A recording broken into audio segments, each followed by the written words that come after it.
Hi guys, all of you, कैसे आप सभी।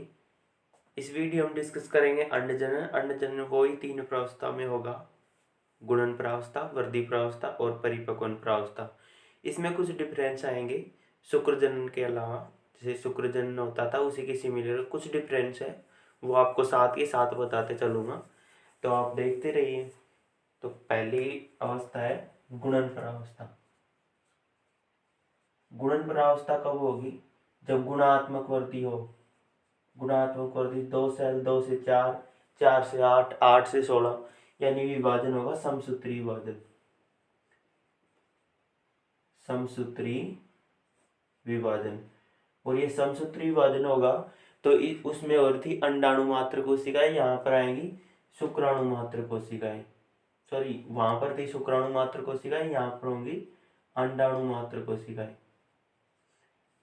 अंडाणु मात्र कोशिकाएं, ये अंडाणु मात्र कोशिकाएं बार बार विभाजन करेंगी और अपनी संख्या में वृद्धि करेंगी। जैसे एक सेल है, ये बन गई 2, 2 से बन गई ये 4, ऐसे 4 से 8, ये विभाजन हुआ समसूत्री विभाजन और ये अपनी संख्या में वृद्धि कर रही है। ये है शुक्राणु मात्र सेल्स। साथ ही साथ में हम ये भी कह सकते हैं कि ये एक जटिल प्रक्रिया है। अंडजनन की प्रोसेस है, ये एक जटिल प्रक्रिया है। जटिल प्रक्रिया इसलिए है कि जो ये गुणन प्रावस्था है, ये समसूत्री विभाजन हो रही है, तो ये प्रावस्था जो बेबी माँ के गर्भ में होती है, बच्ची जब माँ के गर्भावस्था में होती है तभी स्टार्ट हो जाती है। तो ये प्रावस्था जटिल है और गर्भकाल के दौरान ही हो जाती है। गर्भकाल के दौरान। अब बात करें भाई, गर्भकाल के दौरान हो रही है तो लगातार, जैसे बच्ची जवान अवस्था में होती है 13-14 ईयर में, परिपक्व अवस्था में होती है, तब तक होती रहेगी? नहीं। तो ये जन्म अवस्था से पहले, यानी जब बच्ची गर्भावस्था में उस टाइम होती है, उसके बाद ये रोक दी जाती है। इसके बाद में जब हाइपोथैलेमस से जनन हार्मोन रिलीज होते हैं तब ये फिर से स्टार्ट होती है। तो ओके, आपको कुछ समझ में आया कि ये कब हो रही है? ये प्रावस्था गर्भकाल के दौरान, जब बच्ची माता के गर्भ में है तब होती है प्रोसेस। तो ये बन रही है अंडाणु मात्र कोशिका। अंडाणु मात्र कोशिका बोल सकते हैं, या इसे हम बोल सकते हैं उगोनिया। उगोनिया सेल्स। ओके, ये उगोनिया सेल्स पोषक कोशिकाओं या फोलिकल कोशिकाओं में परिवर्तित होती जाती हैं, जिसे हम आगे ये सेल्स वृद्धि करेंगी तो दूसरी प्रावस्था आ जाएगी वृद्धि प्रावस्था। वृद्धि प्रावस्था। वृद्धि प्रावस्था में क्या होता है कि कोई सेल है, वो ग्लाइकोजन, वसा, प्रोटीन, विटामिन, इनको स्टोर करके अपने साइज को इंक्रीज करती है, साइज को बढ़ाती है। हमने ये देखा था कि जैसे समसूत्री विभाजन हो लिया, समसूत्री विभाजन के बाद जो सेल अंडाणु में भाग लेती है, जो सेल्स अंडाणु जैसे ये भाग ले रही है, तो ये साथ ही साथ क्या करेगी? वृद्धि करेगी। ये सेल वृद्धि करेगी। इसे हम बोल देंगे प्राथमिक अंडक। क्या बोल देंगे इसे हम? प्राथमिक अंडक। प्राथमिक अंडक का निर्माण होता है अंडाणु मात्र सेल से, और प्राथमिक अंडक के बाद में होता है अर्धसूत्री विभाजन फर्स्ट में। तो बात आ जाए प्राथमिक अंडक कब बनता है, तो हम कह सकते हैं अर्धसूत्री विभाजन फर्स्ट से जस्ट पहले बनता है, वृद्धि प्रावस्था में बनता है, इतना बोल सकते हैं हम। इसमें क्या होता है? पोषक पदार्थों का संश्लेषण होता है। पोषक पदार्थ, पोषक पदार्थ का संश्लेषण। संश्लेषण जैसे कार्बोहाइड्रेट, वसा, प्रोटीन, विटामिन, इनका क्या होता है? संश्लेषण। कार्बोहाइड्रेट, फैट, विटामिन, ग्लाइकोजन, इनका क्या होता है? संश्लेषण। अपने साइज में इनमें स्टोर होते जाएंगे न्यूट्रिशन के लिए, और साइज इंक्रीज होता जाएगा। इस प्रोसेस को, ये वृद्धि प्रावस्था है, इसको हम बोलते हैं प्रीविटेलाइजेनेसिस। प्रीविटेलाइजेनेसिस। प्रीविटेलाइजेनेसिस। प्रीविटेलाइजेनेसिस इसलिए बोलते हैं कि ये होती है जैसे क्या बोले, वृद्धि प्रावस्था में होती है ये प्रोसेस, या हम बोल सकते हैं जनन पूर्व होती है, जो जनन होता है फर्टिलाइजेशन उससे पूर्व की प्रावस्था होती है, इसलिए इसको बोलते हैं हम प्रीविटेलाइजेनेसिस। इसमें एक तो होता है लैंप ब्रूस गुणसूत्र का निर्माण। इसमें क्या क्या होता है, एक तो लैंप ब्रूस गुणसूत्र का निर्माण, लैंप ब्रूस गुणसूत्र, और साथ में क्या होता है, एक तो कोशिका द्रव में और केंद्रक में गुणात्मक और मात्रात्मक वृद्धि होती है। गुणात्मक मात्रात्मक वृद्धि, जब तो इसका साइज इंक्रीज होगा और ये जो पोषक पदार्थ है ये सारे के सारे इसमें स्टोर होते जाएंगे। ये जनन से पूर्व हो रही है, इसलिए क्या बोल देंगे इसे, प्रीविटेलाइजेनेसिस। इसमें ये भी बता सकते हैं कि कार्बोहाइड्रेट इतना %, फैट इतना %, प्रोटीन इतना %, ये स्टोर होते हैं। ये होती है एक वृद्धि प्रावस्था। इसके बाद में आती है परिपक्वन प्रावस्था। तीसरी स्टेप है परिपक्वन प्रावस्था। परिपक्वन प्रावस्था अर्धसूत्री विभाजन में होती है। अर्धसूत्री विभाजन 2 बार होता है, अर्धसूत्री विभाजन फर्स्ट और अर्धसूत्री विभाजन सेकंड। तो इसमें पहला होगा अर्धसूत्री विभाजन फर्स्ट। अर्धसूत्री विभाजन फर्स्ट में क्या होगा, ये प्राथमिक अंडक है, ये डिवाइड होकर 2 सेल्स में डिवाइड हो जाएगा। एक तो ये सेल हो गई और एक हो जाएगी छोटी सेल में डिवाइड हो जाएगी, एक बड़ी सेल एक छोटी सेल। अतः हम कह सकते हैं कि असमान विभाजन, असमान विभाजन हुआ। एक तो बड़ी सेल बन गई, बड़ी सेल में तो क्या हुआ कि कार्बोहाइड्रेट वसा प्रोटीन पोषक तत्व हैं उनकी ज्यादा मात्रा में, और एक छोटी सेल हो गई। फिर ये सेल है जो पोषक कोशिका बोल सकते हैं हम इसे, ये पोषक कोशिका फिर से डिवाइड होगी, फिर से 2 सेल्स में डिवाइड होगी, एक तो बड़ी सेल और एक छोटी सेल में डिवाइड हो जाएगी। ये भी असमान विभाजन होगा, इसे हम बोल देंगे अर्धसूत्री विभाजन सेकंड। ये भी असमान विभाजन होता है जी। ये तो हो गई पोषक कोशिका, ये पोषक कोशिका बोल सकते हैं हम इसे, या ऊष्टिड बोल सकते हैं। क्या बोल सकते हैं हम, ऊष्टिड या द्वितीयक अंडाणु कोशिका, द्वितीयक अंडाणु कोशिका।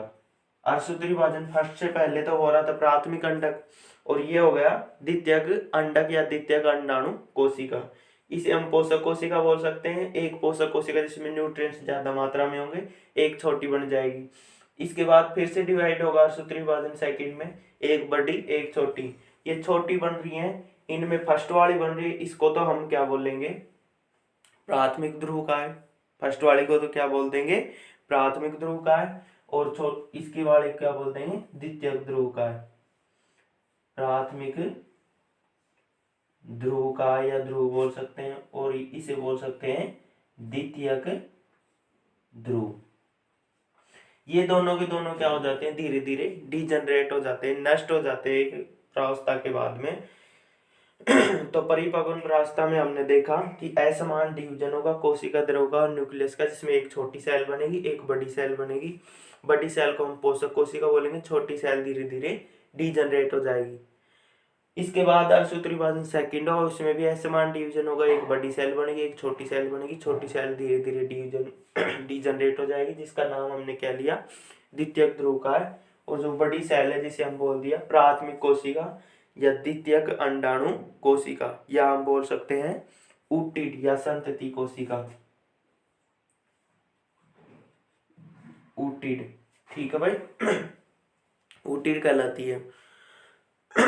प्रजनन में क्या होता है कि अंडाणु में भाग लेता है। इससे पहले हम क्या पढ़ते आ रहे थे कि जो शुक्राणु है, शुक्राणु में तीनों प्रावस्थाएं, गुणन प्रावस्था, वृद्धि प्रावस्था, परिपक्वन प्रावस्था, उसमें एक शुक्राणु मात्र कोशिका या शुक्राणु जनन कोशिका में विभाजन होकर 4 स्पर्म का फॉर्मेशन और 4 शुक्रजनन कोशिकाएं बन रही थी, पर इसमें क्या हो रहा है, एक अंडाणु मात्र कोशिका से एक ही अंडे का निर्माण होता है। यानी हम कह सकते हैं कि प्रजनन में एक ही अंडा भाग लेता है, प्रजनन में एक ही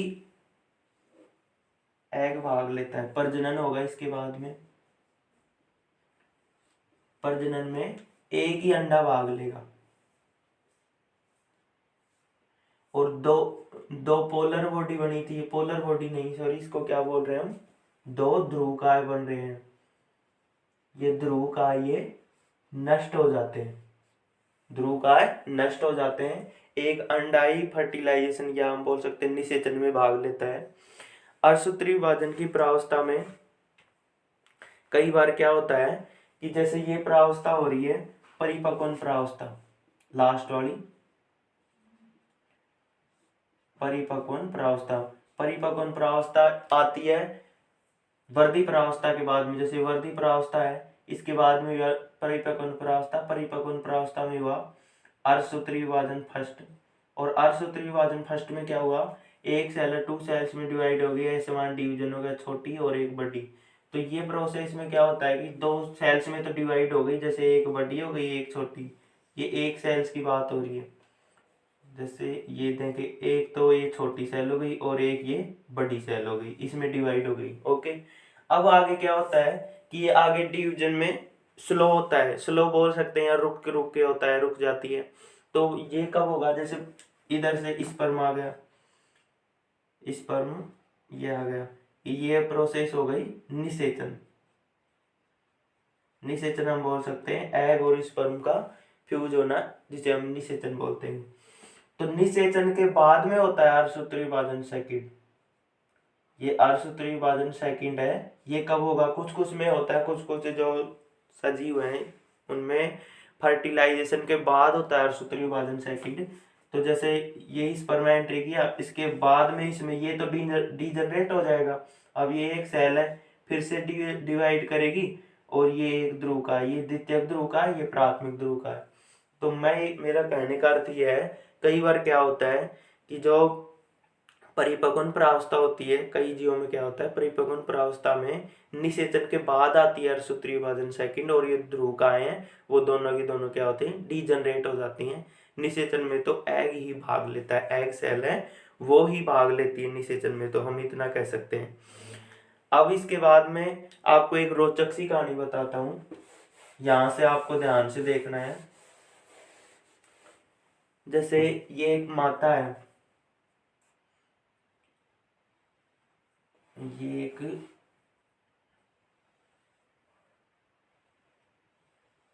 एक माता है, ये गर्भ में एक बच्ची है, जैसे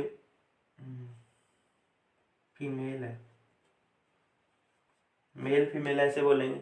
तो जैसे बच्ची है ये माता के गर्भ में, इसी के ही जो जन्म से पहले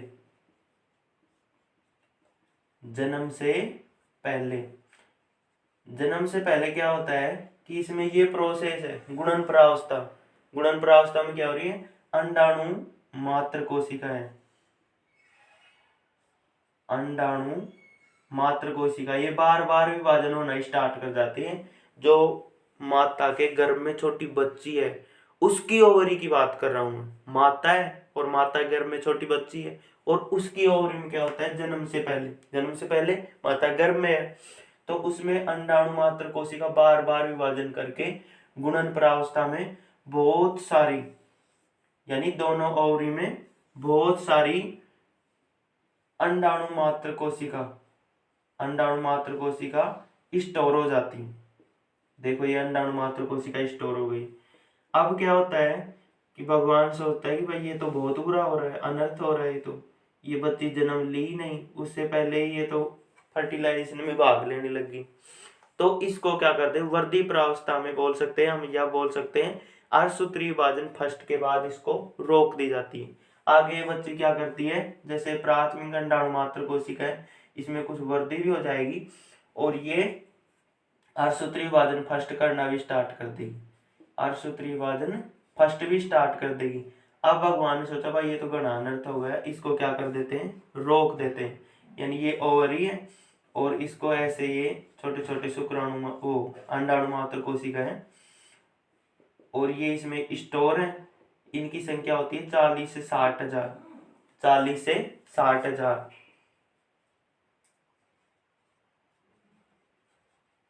इसके बाद में जैसे जन्म के पूर्व की बात हो रही है, फिर इसको स्टॉप कर दिया गया, तो ये समसूत्री विभाजन हो रहा है, गुणन प्रावस्था हो रही है, जन्म के पहले हो लेती है, जन्म के बाद में ये प्रावस्था नहीं होती है। जन्म के बाद में तो क्या होता है, असूत्री विभाजन फर्स्ट, असूत्री विभाजन सेकंड, और वो एक परिपक्व प्रावस्था ही होती है। कहने का अर्थ समझ में आया आपको कि ये क्या होता है, ये धीरे धीरे डीजनरेट होती है। जैसे 40 से 60,000 है, जैसे जैसे एज बढ़ेगी, जैसे जैसे मेंस्ट्रुअल साइकिल आएगा, प्रत्येक मंथ एक ओम रिलीज होगा, तो क्या होता है, ये धीरे धीरे नष्ट हो जाते हैं, वैसे भी नष्ट होते रहते हैं। ये जन्म के बाद गुणन प्रावस्था हो रही है, ये समसूत्री विभाजन हो रहा है, अंडाणु मात्र कोशिका बन रही है, ये नहीं होंगी, ये डायरेक्ट ही क्या होगा, अंडाणु मात्र कोशिका होंगी, उसमें कुछ ग्रोथ करेंगे, अर्धसूत्री विभाजन फर्स्ट सेकंड, ये हो जाएगा। ओके, एक बात और रह गई, जैसे ये इनमें वृद्धि हो रही है, जैसे एक छोटा ओम था, एक छोटा ओम था, एक एग सेल थी, ये एक एग सेल है, तो इसमें क्या होता है कि धीरे धीरे प्राथमिक पुटक बोल सकते हैं हम, या थीका का निर्माण होता है। थीका क्या होता है, इसके चारों ओर ऐसी लेयर्स का निर्माण होता है, जिसे हम बोलते हैं थीका। क्या बोलेंगे इसे, थीका। और ये थीका भी दो प्रकार के होते हैं, थीका इंटरना और थीका एक्सटर्ना। थीका इंटरना और थीका एक्सटर्ना, इन दो का निर्माण होता है। तो क्या होगा, जैसे ये एग सेल है, तो एक तो बन जाएगा बाहरी तो अंदर तो हो जाएगा थीका इंटरना, और बाहरी हो जाएगा थीका एक्सटर्ना। ऐसे ये सेल्स का निर्माण होता है, इसके चारों ओर, एग के चारों ओर इस सेल्स का निर्माण होता है। इसके बाद में oocyte है, इसके चारों ओर और दो लेयर्स का निर्माण होता है। ये oocyte है, इसके चारों ओर और दो लेयर्स का निर्माण होता है, जब भी मैच्योर एग बनेगा, जिसे हम बोल सकते हैं जोना पेलुसिडा और कोरोना रेडियस। जैसे ये एग सेल है, ये पोलर बॉडी थी, ये तो नष्ट हो जाएगी, दिखा भी सकते हैं, इसको नहीं भी दिखा सकते हम, जैसे नष्ट हो गई। इसके बाद में इसके चारों ओर दो लेयर्स बनेंगी, एक को तो अंदर वाले को तो बोलेंगे हम जोना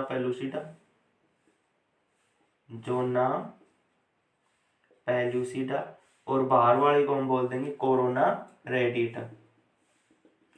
जोना पेलुसिडा और कोरोना रेडिएटा, ये बाहर वाली हो जाएगी कोरोना रेडिएटा। वैसे भी कोरोना का प्रकोप है, तो ये फिर यहाँ पर कोरोना का कोई बात नहीं, ये एक लेयर्स का नाम है, जोना पेलुसिडा और कोरोना रेडिएटा, ये एक लेयर्स हैं, ये कब बन रही हैं, जब ये एग्स में अर्धसूत्री विभाजन सेकंड या फर्स्ट हो रहा है, उस टाइम ही इनका भी डेवलपमेंट होता है साथ के साथ। अब हम देखते हैं एक स्तनधारी का अंडा कैसे होता है, उसमें कौन कौन सी लेयर होती हैं, उसमें क्या क्या पाया जाता है। ओके गाइस, स्तनधारी के अंडे को हम 2 टाइप्स में डिवाइड करते हैं, एक तो होता है अपीतकी और संपीतकी। अपीतकीय एक तो होता है, दूसरा होता है संपीतकीय।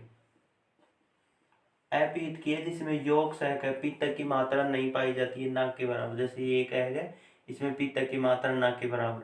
संपीतकी या अतिपीतकी बोल सकते हैं, जैसे एग है, इसमें पीतक की मात्रा ज्यादा मात्रा में, यौग सहायक ज्यादा मात्रा में पाया जाए। अब हम देखते हैं इसके ऊपर कुछ आवरण होते हैं एग्स के ऊपर। तो जो पहला आवरण, जैसे एग सेल है, तो इसके ऊपर पहला आवरण है, ये पहला आवरण पारदर्शी आवरण मोटा होता है, जिसे हम बोल सकते हैं जोना पेलुसिडा। क्या बोलेंगे, ये वाला आवरण क्या होता है, जोना पेलुसिडा, ये बता दिया मैंने। और इसके बाहर फॉलिकल कोशिकाओं का आवरण होता है, ये फॉलिकल कोशिकाएं इसके बाहर होंगी, ये देखिए फॉलिकल कोशिकाएं, इसे हम बोलेंगे कोरोना रेडिएटा। तो इस स्तनधारी के अंडे में 2-3 आवरण होते हैं, जोना पेलुसिडा, कोरोना रेडिएटा और अपीतकी संपीतकी, 2 टाइप्स के एग होते हैं। इसमें यौग सहायक की मात्रा के बेस पर कम या ज्यादा। वैसे अंडे तो और टाइप्स के होते हैं, जैसे एक में पीतक की मात्रा पाई नहीं जाती, एक में थोड़ी बहुत पाई जाती है, एक में ज्यादा मात्रा में पाई जाती है, तो वो आपके बेस की बात नहीं है। अब इनमें कुछ डिफरेंस देख लेते हैं, जो अंड जनन और शुक्र जनन हो रहा था, अंडाणु का निर्माण और शुक्राणु का निर्माण, इनमें क्या डिफरेंस है। तो हम देखते हैं भाई, ये तो हो गया अंडजन, इसी के साथ में हम देखते हैं इधर शुक्र जनन। शुक्र जनन, अंड जनन में क्या हो रहा है कि भाई अंडाणु मात्र कोशिकाएं बार बार विभाजन करके समसूत्री विभाजन, अंडाणु मात्र कोशिकाएं बार बार समसूत्री विभाजन करके अपनी वृद्धि कर रही हैं। उस प्रावस्था को हमने क्या बोल दिया, गुणन प्रावस्था। तो इसमें भी होगी वो ही गुणन प्रावस्था। इसमें क्या आ जाएंगी, इसमें हो जाएंगी शुक्राणु मात्र कोशिकाएं बार बार विभाजन करके 2, 2 से 4 और 4 से 8 ऐसे सेल्स का निर्माण करेंगी। इन्हें हम क्या बोल देंगे, ये सेल्स हैं, इन्हें हम बोल देंगे शुक्राणु मात्र कोशिका, शुक्राणु मात्र कोशिका। ओके, इधर हमने बोल दिया अंडाणु मात्र कोशिका। अब जो कोशिका अंडाणु निर्माण में भाग ले रही थी, जो कोशिका अंडाणु निर्माण में भाग ले रही थी, जिसे हम बोल सकते हैं प्राथमिक अंडक कोशिका, प्राथमिक अंडक या अंड जनन कोशिका। इधर हम बोल सकते हैं वे कोशिकाएं जो शुक्र जनन में भाग ले रही हैं, वे कोशिकाएं जो शुक्र जनन में भाग ले रही हैं, उन्हें हम बोल सकते हैं शुक्र जनन कोशिका। जैसे सेल से हम बोल देंगे शुक्र जनन कोशिका। ओके, अब ये शुक्र जनन कोशिका में वृद्धि होगी, ये देखो ये वृद्धि करवा दी मैंने। इधर भी अंड जनन कोशिका में वृद्धि हुई, अंड जनन कोशिका थी, इसमें वृद्धि। अर्धसूत्री विभाजन फर्स्ट से पहले हमने बोल दिया प्राथमिक अंडक, अर्धसूत्री विभाजन फर्स्ट से इधर बोल देंगे हम प्राथमिक शुक्र जनन कोशिका, प्राथमिक शुक्र जनन कोशिका। ओके, अब होता है, ये हो गई गुणन प्रावस्था, ये हो गई वृद्धि प्रावस्था, दोनों में सिमिलर हो रही है दोनों। इसके बाद में हो रही परिपक्वन प्रावस्था, परिपक्वन प्रावस्था। परिपक्वन प्रावस्था में दोनों की दोनों सेम होगा। जैसे अर्धसूत्री विभाजन फर्स्ट होगा, पहले तो अर्धसूत्री विभाजन फर्स्ट, इसके बाद होगा अर्धसूत्री विभाजन सेकंड। तो अर्धसूत्री विभाजन फर्स्ट होगा, इसमें तो ये सेल है, ये डिवाइड होकर 2 सेल्स का निर्माण कर देगी, ये हो गया अर्धसूत्री विभाजन फर्स्ट। प्राथमिक शुक्र जनन कोशिका के बाद में हो रहा है अर्धसूत्री विभाजन फर्स्ट। अब ये 2 सेल्स है और डिवाइड करके 2 से 4 सेल्स का निर्माण कर देंगे, ये होगा अर्धसूत्री विभाजन सेकंड का निर्माण।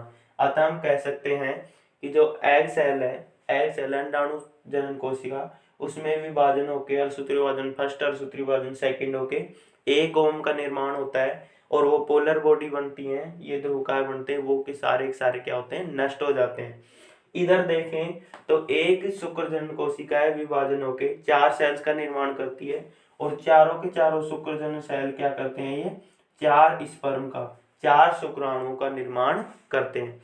ये शुक्राणुओं की अवधि कुछ समय की होती है, 2 से 4 दिन के लिए। ये जैसे फर्टिलाइजेशन के बाद मादा की योनि में या बाहर देखे 2 से 4 घंटे, मादा की योनि में 102 डे, 1 से 2 दिन ही जीवित रह पाते, बाकी नष्ट हो जाते हैं। बल्कि एग क्या होता है, एग जैसे मादा की गर्भाशय में, उसमें फैलोपियन ट्यूब में, या फिर फर्टिलाइजेशन के पहले की बात करें या फर्टिलाइजेशन के बाद की, तो ये 5-7 दिन या 10 दिन की अवधि तक ये बना रहता है। अगर फर्टिलाइज नहीं होगा तो मेंस्ट्रुअल साइकिल स्टार्ट हो जाएगा। तो ये एग है, एग क्या होता है, मानसिक वो मेंस्ट्रुअल साइकिल या मासिक चक्र है, तो ये बार बार मंथली बनता रहता है, डीजनरेट होता है, बनता रहता है, डीजनरेट होता है। ओके गाइज, तो हमने इनमें दोनों में सिमिलरिटी, गुणन वृद्धि परिपक्वन दोनों में होती है, दोनों में समसूत्री विभाजन होता है, वृद्धि भी होती है, अर्धसूत्री विभाजन फर्स्ट सेकंड दोनों में हो रहे हैं। और एक तो डिफरेंस ये है कि ये गर्भकाल के दौरान ही हो जाती है, अंडाणु जनन का निर्माण बच्ची के गर्भकाल के दौरान ही हो जाता है, बट ये गर्भकाल के बाद हो रहा है। इधर देखे परिपक्वन प्रावस्था में अर्धसूत्री फर्स्ट सेकंड हो रहा है और एक ही एग सेल्स का, एक ही अंडे का निर्माण हो रहा है। इधर देखे तो अर्धसूत्री विभाजन फर्स्ट सेकंड के बाद में 4 शुक्र जनन सेल का और 4 शुक्राणु का निर्माण हो रहा है। ये डिफरेंस हुआ। हाय गाइस, मेरे को ये वीडियो आपको पसंद आया होगा, आप लाइक शेयर सब्सक्राइब करें। आप लाइक नहीं करते हैं, आपने वीडियो देखी, आपका काम हुआ, आप लाइक नहीं करते। आप लाइक करोगे तो हम और अच्छी तरीके से आपके सामने वीडियो लेके आएंगे और आपको लाभ मिलेगा, ऐसी कोई बात नहीं है। इसके बाद में हम पढ़ने वाले हैं फर्टिलाइजेशन। Okay guys.